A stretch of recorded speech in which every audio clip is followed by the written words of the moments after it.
For many of us, our experience with virtual presentations is that they are virtually ever really any good. We're used to seeing shots of nostrils, a bunch of background noise, people reading slides to you, but it doesn't have to be this way. In fact, there is a hierarchy of virtual events from tier 0 all the way up to tier 4. And in this video, we're going to teach you about each one of those tiers and what it takes to pull them off effectively. If you want more about the equipment that we use for each one, go ahead and check the blog post in the comments. And please, whatever you do, let's just stop the zero effort that's out there. This is a tier 0 webinar. I have my built-in webcam, my built-in microphone. You just have the upward shot. My face isn't fully in screen. I've got clutter in the background. I'm backlit by a couple of lights. Now we are going to share my screen. Here, presentation. Here we go. Tier 0 webinar. And my name is Tarvin, with Humor That Works. Go to my first slide. And this is where I have a slide full of text that I'm going to read you. I mean, the benefit to me is that I don't have to memorize anything, and I can just read it to you.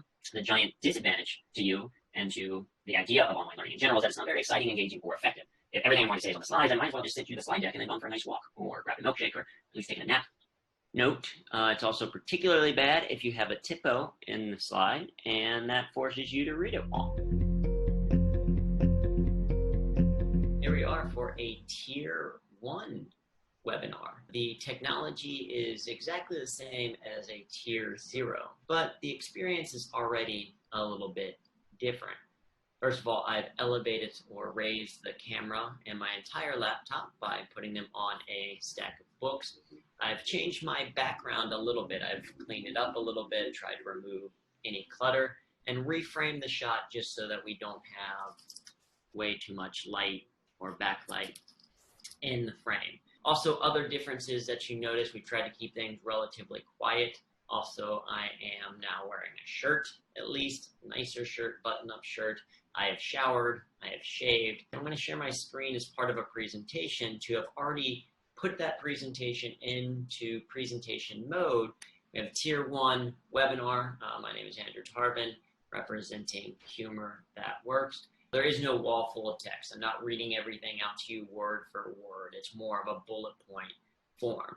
4x4 guidelines suggest that at most you should have 4 bullet points, and ideally roughly 4 to 5 words per bullet point. You might even include a picture, something that metaphorically represents what you're talking about, but in a more engaging way.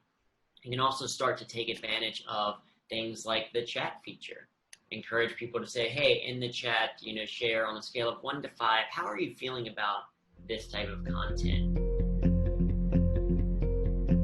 Now this is a tier 2 virtual experience, getting into the realm of things like virtual workshops. Immediately, you already notice a couple of things that are different. First of all, resolution is higher because I'm using an HD webcam connected via USB. The audio is also stronger because I'm using a USB microphone. I've attached some headphones to it as well so that I don't get any echo or feedback from any of the attendees when they start talking. I've elevated the entire production to the point that I'm now able to stand up, so I'm a little bit more free-flowing in my presentation. My backdrop is a little bit different. I found a spot that's a little bit less distracting and also less of a high traffic area in my apartment. And I've even ironed my shirt. So not only did I put on a nice shirt, I ironed it, but just the front because no one's going to see the back. In addition to that, I've also got better experience with the technology itself.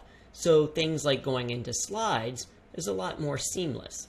While sharing my screen, I'm also sharing my video, encouraging people to keep that video visible while also looking at the text, maybe even teaching them how to use side-by-side mode or change the size of the video in comparison to the slides.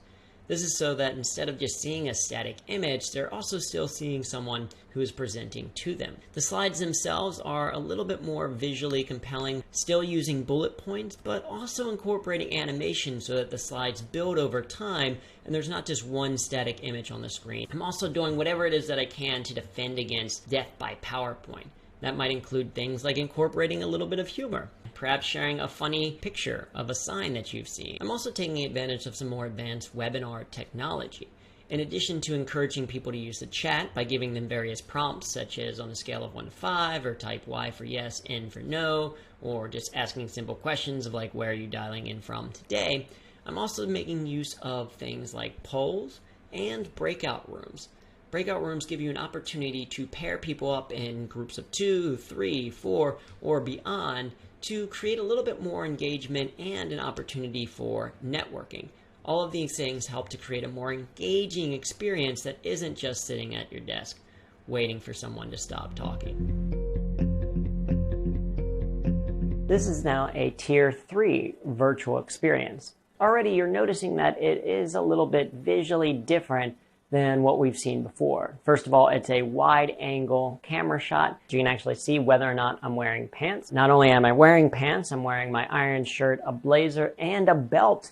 When was the last time you had to put a belt on? In addition to this angle, I also have an up-close, more intimate angle that I can switch to. I've also got slides that I can switch to pretty quickly and easily. Notice that there wasn't any time delayed to share the screen, but rather went right into the slides switched on my side. I can also go into this picture-in-picture view, where you see not only just my slides, but also me while talking about those slides. Slides themselves have a more advanced design. In addition to images, I'm using things like icons as a way to represent the text. I've still got pictures that I'm using, and I might also start to incorporate a little bit of audio as I go along. For example, I'm used to hearing laughter in my presentations, and so I might include something like a laugh track. If I say something hilarious, like a man once asked me if I wanted some free fish, so I asked, "What's the catch?" Actually, probably not a great idea.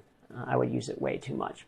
Everything that we're doing from a production standpoint is higher level. So we've got HD cameras connected via HDMI. I've got a hardware switcher switching in between each of those different elements. Audio is done via lapel, so it's just my voice that you hear. I've got headphones in, so I can still hear what's going on in the meeting itself, but they are less obtrusive, more hidden back.